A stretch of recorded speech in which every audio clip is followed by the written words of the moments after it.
For the new year, firms should be thinking now around November about strategic planning for 2024. Typically, when you're trying to run an organization strategically and with purpose, you want to have planned for that year. So you don't just go into the year blind. There's always a lot of planning to do.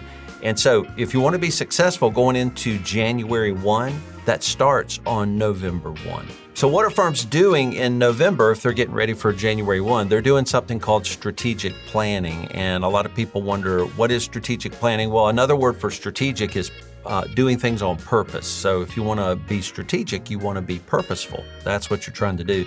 So you're really doing purposeful planning.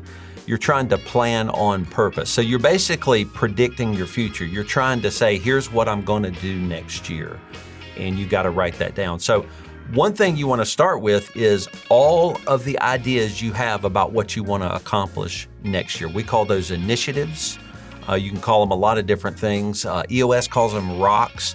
But you just basically brainstorm, here are all the possible things we want to try to fit in and accomplish in the next year. So who is involved in strategic planning? Well, it's the people who have the ability to make strategic decisions. So anybody that can try to predict or be purposeful about the company's next year, those are going to be the people involved. So that's typically the owners, founders.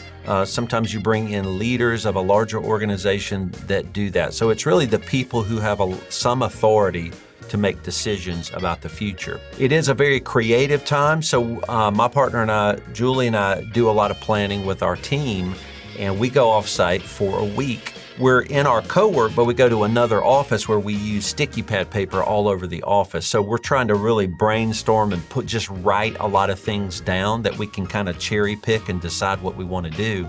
So we prepare with our team and ask them to let us step away. And the reason we need to do that in collaboration with the team is because they need to try to find help from the leaders instead of us on some of the directions they need in their daily work. For firm owners and leaders who want to know more about strategic planning and to make their next year their best year ever, we host a whole day Future Firm Summit on November 8th in Thriveal. You should grab a seat, and it's going to help you be more purposeful about your next year.